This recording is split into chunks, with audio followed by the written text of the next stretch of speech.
시청자 여러분 안녕하십니까? 헬로티비 뉴스입니다. 먼저 오늘의 주요 뉴스부터 보고 오시죠.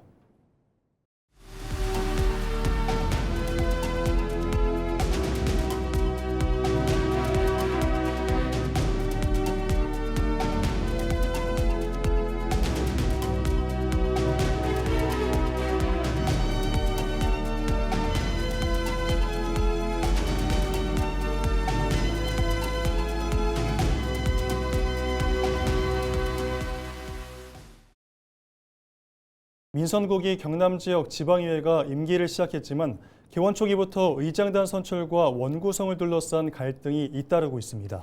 경남도의회가 반쪽 개원에 그친 데 이어 시군 의회 곳곳에서도 파행이 이어지며 협치가 첫 시험대에 올랐습니다.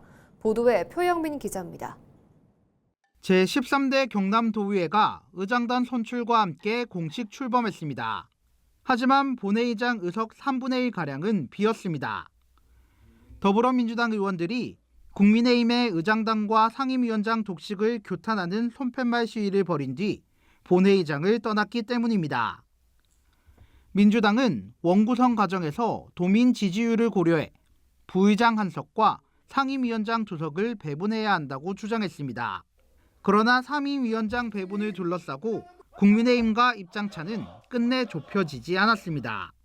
경남도정과 교육청을 철저히 감시하고 풀뿌리 민주주의를 지키기 위해 끝까지 싸우겠습니다. 지금이라도 늦지 않았습니다. 국민의힘은 일방적인 의장단 선출을 중단하고 즉시 협치의 테이블로 나오십시오. 결국 새 의회는 출범과 동시에 반쪽 개원이라는 오명을 남겼습니다. 시군 의회도 상황은 다르지 않습니다. 민주당이 다수당인 김해 시의회에서는 정반대의 모습이 펼쳐졌습니다. 전체 25석 가운데 15석을 차지한 민주당이 국민의힘의 반발 속에 의장과 부의장을 단독 선출한 겁니다. 국민의힘 의원들은 다수당의 일방적인 의회 운영이라고 반발하며 표결에 앞서 전원 퇴장했고 상임위원장 선출에도 불참했습니다. 더불어민주당이 진정으로 협치를 말하려면 SNS가 아니라 협상 테이블로 나와야 합니다. 여론전이 아니라 공식 답변으로 응답해야 합니다. 통보가 아니라 협의로 문제를 풀어야 합니다. 당내 갈등이 변수로 작용한 곳도 있습니다. 밀양시의회에서는 국민의힘이 의장 후보를 정하는 과정에서 계파 갈등으로 이탈표가 나오면서 개원 이후 처음으로 민주당 소속 의장이 전반기 의장에 선출됐습니다. 양산시의회에서도 의장 자리를 놓고 경쟁하던 국민의힘 후보들 사이의 갈등으로 민주당의 지지를 받은 국민의힘 후보가 의장에 선출됐습니다. 도민들의 기대 속에 출범한 민선국이 지방의회.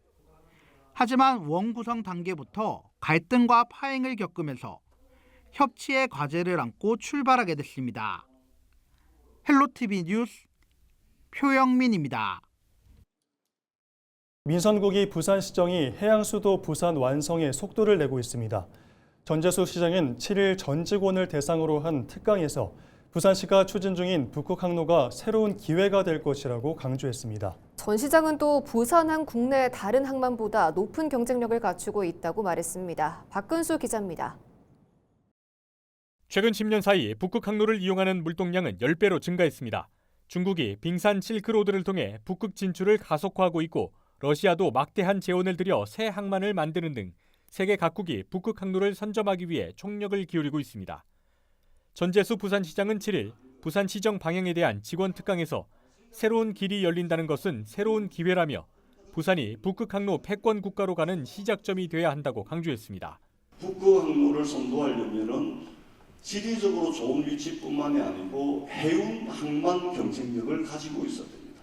그런데 해운 항만 경쟁력은 10년, 20년 국가가 투자한다고 그래가지고 경쟁력이 키워지지가 않습니다. 컨테이너 물동량 세계 7위, 환정 물동량 2위 항만인 부산항은 전 세계 280개 항만과 네트워크를 가지고 있는데 바로 이 부분이 북극 항로 추진에 있어 국내 다른 항만보다 비교 우위에 서는 부분이라는 것입니다. 또 해양 수도를 만들기 위한 4대 과제도 제시했습니다. 해수부와 공공기관의 이전, 해사 전문 법원 개청, 해운 대기업 본사 부산 이전, 동남권 투자공사 설립인데 행정과 사법, 기업과 금융을 집적화해 부산을 진짜 해양 수도로 만들겠다는 것입니다.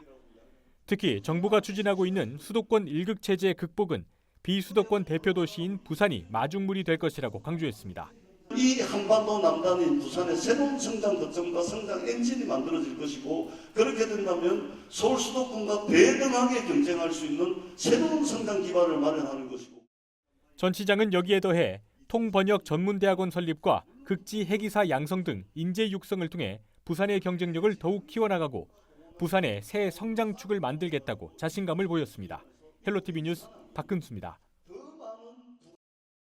특수화물 운송 전문 선사인 흥하해운이 본사를 부산으로 이전하기로 했습니다.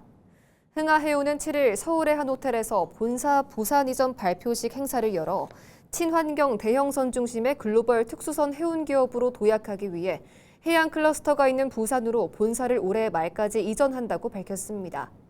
흥하해운은 1961년 부산에서 설립돼 1976년 국내 해운업계 최초로 유가증권 시장에 상장했으며 1986년 서울로 본사를 옮겼습니다. 이에 대해 황종우 해양수산부 장관은 흥하해운이 부산으로 다시 돌아오게 된 것을 진심으로 환영한다며 이전하는 해운기업의 경쟁력 강화를 위해 최대한의 지원을 해나갈 것이라고 밝혔습니다. 경남 거제시의 한 식당 마당에서 반려견들에게 불법 개조한 비비탄 총을 난사한 20대 일당에게 검찰이 실형을 구형했습니다. 최근 부산지법 동부지원에서 열린 결심 공판에서 검찰은 특수재물손괴 등의 혐의로 기소된 A씨와 B씨에게 각각 징역 2년을, C씨에게는 징역 1년 6개월을 구형했습니다. 이들은 지난해 6월 거제시의 한 식당에서 반려견 2마리를 향해 개조된 비비탄 총을 마구 쏜 혐의를 받고 있습니다. 피해를 입은 반려견 중 한 마리는 치료를 받다 숨졌고 다른 한 마리는 안구를 적출하는 중상을 입었습니다. 범행 당시 B씨와 C씨는 군인 신분이었던 것으로 드러났습니다. 이들에 대한 선고 공판은 다음 달 18일에 열립니다. 6.3 지방선거 당시 피습 자작극을 벌인 의혹을 받고 있는 정의안 전 개혁신당 부산시장 후보에 대해 구속영장이 청구됐습니다. 금정경찰서는 정 전 후보에 대해 위기에 의한 공무집행방해와 공직선거법 위반 등 혐의를 적용한 것으로 알려졌습니다. 정 전 후보는 지난 4월 선거 유세를 하던 중 차량에서 던진 음료에 맞아 쓰러졌다고 주장했지만 경찰 수사 결과 음료를 던진 사람은 정 전 후보의 지인이었고 경찰은 정 후보의 자작극 여부를 수사하고 있습니다. 하나오션이 총 60조 원 규모의 캐나다 차기 잠수함 사업 수주 경쟁에서 고배를 마셨습니다. 하나오션은 7일 입장문을 내고 최선을 다했으나 기대했던 결과를 얻지 못했다고 밝혔습니다. 이어 뛰어난 기술력과 해군의 운용 경험을 바탕으로 노력했지만 나토 동맹의 벽을 넘지 못했다고 덧붙였습니다. 앞서 캐나다 정부는 차기 잠수함 사업의 우선 협상 대상자로 독일 티센크루프 마린 시스템스를 최종 선정했습니다. 이번 사업은 잠수함 12척 건조와 30년간의 유지 보수를 합쳐 총 60조 원에 달하는 대형 프로젝트입니다. 이번 주 우리나라 날씨를 좌우할 변수는 정체전선과 제9호 태풍 바비입니다. 중부지방에는 정체전선의 영향으로 많은 비가 예보됐지만 남부지방은 상황이 다릅니다. 이번 주 정체전선이 남하하지 못한 데다 고온다습한 공기가 더해지며 폭염과 열대야가 이어질 것으로 보이는데요. 차선영 기자가 보도합니다. 괌 서쪽 해상에서 거대한 구름띠가 소용돌이칩니다. 제9호 태풍 바비입니다. 중심기압 925헥토파스칼, 최대 풍속 초속 51m의 매우 강한 세력을 유지한 채 북태평양 고기압 가장자리를 따라 서쪽으로 이동하고 있습니다. 태풍 바비는 이번 주말인 11일 대만 북쪽 해상을 지나 12일에는 중국 동부에 상륙할 것으로 전망됩니다. 우리나라를 직접 향할 가능성은 없지만 태풍이 지나간 뒤 동아시아 기압계가 재편되면서 다음 주 중 비가 오는 지역이 확대될 것으로 보입니다. 당장 이번 주에는 정체전선의 움직임이 변수입니다. 8일부터 서쪽에서 정체전선이 다시 발달해 한반도로 유입되는데 비구름대는 남부지방까지 내려오지 못한 채 중부와 전북을 중심으로 오르내릴 것으로 예상됩니다. 이에 따라 충남과 전북, 경기 남부와 강원 중남부 내륙에는 매우 강한 비가 쏟아질 전망입니다. 반면 부산과 울산, 경남은 비구름대의 영향에서 벗어나 고온다습한 공기가 머물면서 폭염은 더욱 심해져 가마솥 더위가 이어질 전망입니다. 또 해안 지역은 일 최고 체감 온도가 33도 이상이 2일 이상 지속되는 열대야가 나타나는 곳도 있을 것으로 예측됐습니다. 북태평양 고기압이 강하게 북상을 하기 때문에 이 고기압 영향권에 속하는 지역을 중심으로는 비가 내린다기보다는 굉장히 강한 더위가 나타날 것으로 예상이 되고 있습니다. 이번 주 남부지방과 제주도 일부 지역 그리고 경우에 따라 중부 남쪽에 위치한 지역도 이러한 열대야주의보가 발생할 가능성도 지금 염두에 두고 있으니 이번 주 폭염과 소나기가 반복되는 등 날씨가 급변하는 만큼 건강관리에 각별한 주의가 필요합니다. 헬로티비 뉴스 차선영입니다.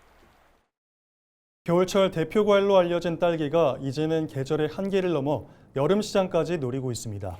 기후변화에 대응하면서도 생산성과 품질을 모두 갖춘 국산 신품종이 공개됐는데요. 그 현장을 전주현 기자가 다녀왔습니다. 초록잎 사이로 붉게 익은 딸기가 주렁주렁 달렸습니다. 농가들은 직접 딸기를 따보고 당도와 무게를 재며 품질을 꼼꼼히 확인합니다. 이번에 공개된 품종은 농촌진흥청이 개발한 국산 여름딸기 신품종 예랑입니다. 균일한 원추형 모양의 평균 무게는 16.6g, 당도는 10.9브릭스로 상품성을 높였습니다. 예랑은 다른 딸기와 비교해 속이 빨간 것이 특징이어서 딸기청이나 와인 등 다양한 가공식품으로 안성맞춤입니다.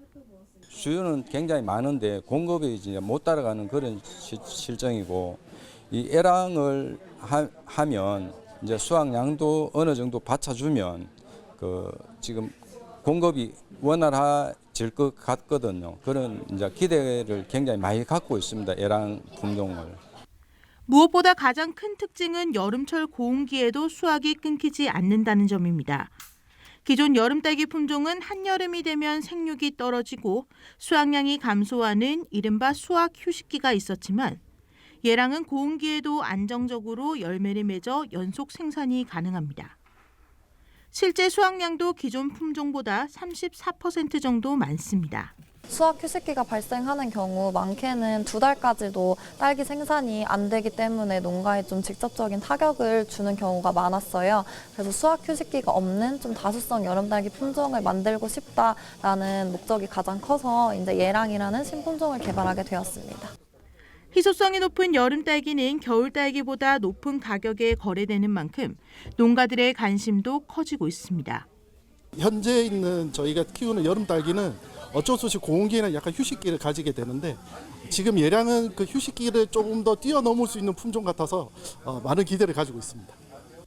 농촌진흥청은 이번 현장 평가 결과를 바탕으로 합천을 중심으로 신품종 재배단지를 확대하고 전국으로 보급을 늘려갈 계획입니다.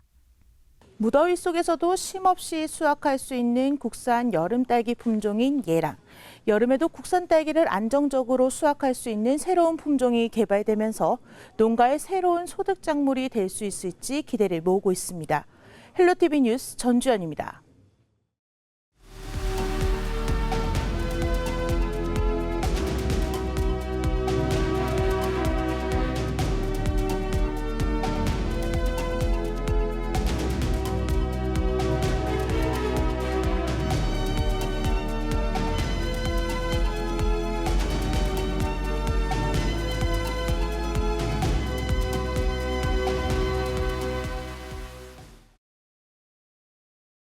지난 6일 부산 서부 지역에 이어 7일에는 부산 중부 지역까지 폭염주의보가 발효됐습니다.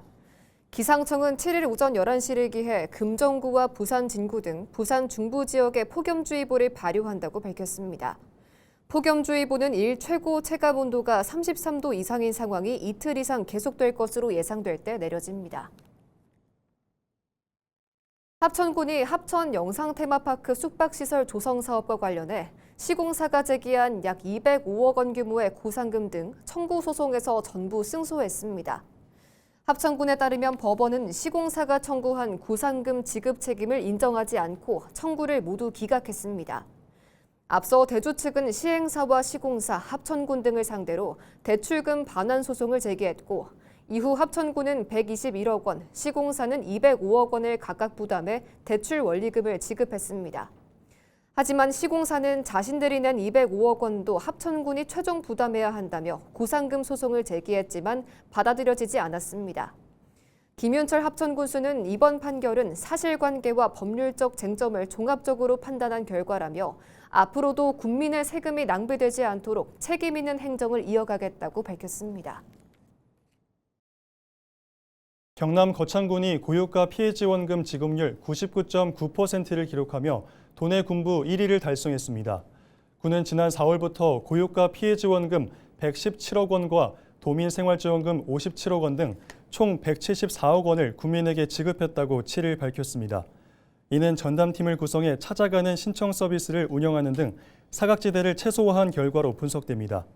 거창군은 도민생활지원금은 오는 31일까지, 고유가 피해 지원금은 다음 달 31일까지 사용할 수 있다며 기한 내 사용을 당부했습니다. 어린이와 청소년의 영상문화축제인 제21회 부산국제 어린이 청소년 영화제 빅키가 8일부터 7일간 해운대구와 서부선권 일대에서 열립니다. 얘들아 소풍가자를 슬로건으로 내건 올해 영화제는 해운대 중심의 주요 상영 거점을 서부선권까지 넓혔으며 총 41개국 179편의 작품이 상영됩니다. 8일 오후 영화의 전당에서 열리는 개막식을 시작으로 저명 인사들이 참여하는 잡학사전과 청소년 인공지능 영상 제작 워크숍 등 다채로운 프로그램이 펼쳐집니다. 부산 해운대구 의회가 6일 제295회 임시회 제1차 본회의를 열고 향후 2년간 의회를 이끌어갈 제10대 전반기 의장단을 선출하며 본격적인 개원을 알렸습니다. 의원 전원이 참석한 가운데 진행된 이날 선거에서 전반기 의장에는 심윤정 의원이, 부의장에는 원영숙 의원이 각각 당선됐습니다. 심윤정 신임 의장은 당선 인사를 통해 소모적인 정쟁을 지양하고 의회 본연의 역할을 다해 의회를 의회답게 만드는 데 앞장서겠다고 포부를 밝혔습니다. 해운대구 의회는 오는 8일 제2차 본회의를 열어 4개 상임위원회 위원장과 윤리특별위원장을 선출하고 전반기 원구성을 마무리할 예정입니다. 전국교직원 노동조합 경남지부가 반복되는 아동학대 신고와 보복성 고소로 고통받는 교사들을 위해 교육당국의 대책 마련을 촉구했습니다. 전교조 경남지부는 7일 교육청에서 기자회견을 열고 최근 김해 등에서 발생한 아동학대 고소 사건을 언급하며 정당한 교육활동임에도 무분별한 신고로 교사의 삶이 무너지는 구조를 바꿔야 한다고 주장했습니다. 이들은 교사의 교육 환경이 학생들의 학습권을 지키는 전제라며 악성민원 대응팀 구성과 시군교육청별 교권보호위원회 교사위원 추가, 교권보호 전담인력 확대 등을 교육청에 요구했습니다. 강기훈 창원시장이 7일 시청에서 최효석 재경 경남도민 회장과 회장단을 접견했습니다. 이번 접견에서는 최효석 회장은 강 시장에게 민선국이 창원시장 당선 축하패를 전달하며 고향 창원과 경남 발전을 위해 힘써달라고 당부했습니다. 이어 지역경제 활성화와 고향 발전을 위한 협력 방안을 논의했으며 창원시와 재경 경남도민회는 앞으로도 상생 협력을 이어가기로 뜻을 모았습니다. 강철호 동구청장이 오는 13일까지를 일정으로 주민소통 동순방에 나섰습니다. 민선국이 들어 실질적인 소통 행정으로 추진되는 이번 동순방에서 강 구청장은 구청 운영 방향을 공유하고 주민들의 대화를 통해 지역 현안과 생활 불편에 대한 다양한 의견을 들었습니다.